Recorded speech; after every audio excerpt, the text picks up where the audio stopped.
দিনে মানে সারাদিনে 3-4-5 বারের বেশি পায়খানা তাহলে ডায়রিয়া হয়। এবার ডায়রিয়া হলে ধরো ডায়রিয়া হয়েছে, তাহলে তুমি প্রথমে একটা ওআরএস খাওয়াবে। প্রথম কাজ হচ্ছে কি ওআরএস খাওয়ানো।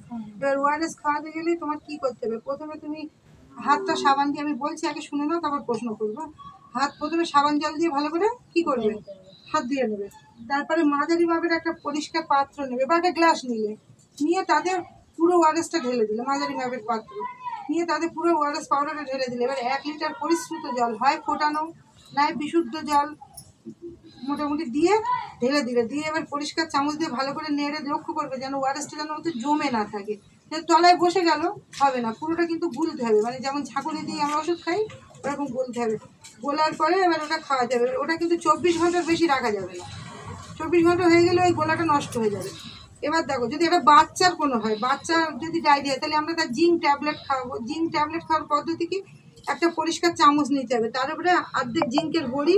শিশুর বয়স যদি 6 মাসের কম হয় তাহলে অর্ধেক জিঙ্ক বড়ি নিতে হবে, যদি 6 মাসের বেশি হয় তাহলে একটা আস্ত বড়ি নিতে হবে। এবার সাবধানে বড়িটার উপর পানীয় জল ঢালবে, লক্ষ্য করুন যাতে চামচ থেকে জল উঠছে না পারে। একটা চামচের উপর নেবে মানে কত সাবধানে জল ঢালতে হবে বুঝতে পারছো তো, যাতে ওই বড়িটা গলে যায়। কখনো বড়ি সমেত চামচ জলের পাত্রে ডুবাবেন না, তাহলে কি হবে, তাহলে ওটা নষ্ট হয়ে যাবে। চামচটি আস্তে আস্তে নাড়তে থাকুন যাতে সম্পূর্ণ বড়িটি গুলে যায়। এরপর শিশুটিকে দ্রবণটি খাইয়ে দিতে হবে। এবার বলো দেখে, আমি তাহলে প্রশ্ন করি, ওআরএসের দ্রবণ কিভাবে তৈরি করবেন? প্রথমে কি করবে, ফুটানো জল বা কোনো সাবান দিয়ে প্রথমে হাত দিতে হবে। তারপর কোনো পাত্রে একটা ফুটানো জল নিয়ে অরেঞ্জটা ভালো করে গুলে যেন তলায় জমে থাকে ভালো করে গুলতে হবে। গুলে তারপরে 24 ঘন্টার বেশি খাওয়ানো যাবে না। ওটা বারে বারে খাইয়ে দিতে হবে, কিন্তু জিনিসটা 24 ঘন্টার বেশি খাওয়ানো যাবে না, রাখাও যাবে না। এবার জিঙ্কের বড়ি কী করে খাবে, 6 মাসের নিচের বাচ্চা ছেলে তার কতটা জিঙ্কের বড়ি দিতে হবে? হাফ। আর যদি 6 মাসের বেশি হয় গোটা। জিঙ্কের বড়ি কিভাবে খাওয়াবে, একটা চামচটা ধুয়ে নিয়ে চামচের মধ্যে ভালো জল, চামচের ভিতরে ওটা আগে জিঙ্কের বড়িটা রাখতে হবে, রেখে তার উপর কি করতে হবে, জলটা দিয়ে ভালো করে গুলে নাড়াতে হবে, নাড়িয়ে গুলে তারপর বাচ্চার খাওয়াতে হবে। ওআরএসের দ্রবণ কতক্ষণ খাওয়ার উপযোগী থাকে বলো তো? 24 ঘন্টা। ঠিক, বাহ, ভেরি গুড। যেমন ডায়রিয়ার ক্ষেত্রে তোমার হচ্ছে ওআরএস খাওয়াটা যেমন জরুরি, তার সঙ্গে কিন্তু পরিষ্কার পরিচ্ছন্নতা, স্বাস্থ্যবিধি ও পরিষ্কার পরিচ্ছন্নতা প্রয়োজন। যেমন তোমার নিরাপদ পানীয় জল পান করতে হবে, যেমন ডায়রিয়া বা অন্যান্য জলবাহিত রোগ থেকে মুক্তি পেতে গভীর নলকূপের জল বা পরিশ্রুত জল ব্যবহার করতে হবে, পান করতে হবে। প্রয়োজনে যদি তাও না হয় জল ফুটিয়ে খেতে হবে। নলকূপের চারিদিকে পরিষ্কার রাখতে হবে, বাড়ির চারধারে জল জমতে দেওয়া যাবে না। পানীয় জল পরিষ্কার পাত্রে ঢাকা দিয়ে রাখবে সবসময়, কখনো আলগা রাখবে না। তারপরে তো পানীয় হাত ডুবিয়ে জল নেবে না, তুমি যে বারবার জল যেরকম ডুবিয়ে নিয়ে খাবে না, ঢেলে খাবে। বা একটা এমন কিছু রাখবে, মানে হাতা বা মগ দিয়ে কাটিয়ে তোলার জন্য।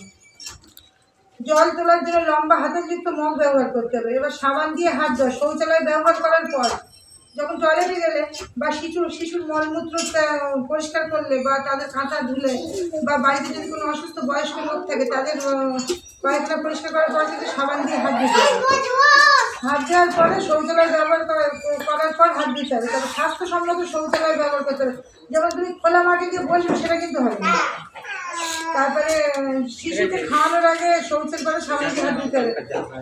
সবার মধ্যে সচেতনতা বাড়াতে হবে, তাহলে ডায়রিয়ার মতো রোগ প্রতিরোধ করা সম্ভব। শিশু মল ত্যাগ করার পরে সেই মল যেখানে সেখানে ফেলে নির্দিষ্ট নিরাপদ স্থানে ফেলতে হবে। যে মলটা যে জলটা তুমি কিন্তু তোমার যে নোংরাটা ফেলবে সেটা কিন্তু তুমি বাচ্চার টয়লেটে, তোমার টয়লেটের মধ্যে ফেলতে হবে, টয়লেটের মধ্যে ধুতে হবে। তুমি যেটা বাইরে যেখানে সেখানে ফেলতে পারবে না। তারপর হচ্ছে বাড়িঘর পরিষ্কার রাখতে হবে, যেখানে সেখানে আবর্জনা ফেলা যাবে না। যেমন তোমার এই যে সবজির খোসা বা প্লাস্টিক বর্জ্য পদার্থ সব কিছু নির্দিষ্ট ডাস্টবিনে ফেলতে হবে, তখন ডায়রিয়া ছড়াবে না। জলগুলো কীভাবে খাবে না, এরকম হাতলযুক্ত এরকম যারা তুলে খায় ধরো। তারপর শৌচালয়ে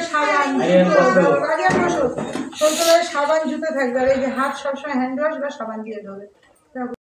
স্বাস্থ্যসম্মত শৌচালয় ব্যবহার করবে, যেখানে সেখানে মলমূত্র ত্যাগ করবে না। মাঠে ঘাটে কেউ যাবে না, খোলা জায়গায় সবাই টয়লেট ব্যবহার করবে। টয়লেটে সাবান, জলের ব্যবস্থা সব পরিষ্কার রাখবে, জুতো, যাতে করে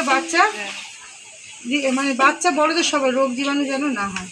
এগুলো তোমাদের নিজেদের খেয়াল করতে হবে। নিজের পরিষ্কার পরিচ্ছন্নতা নিজের কাছে।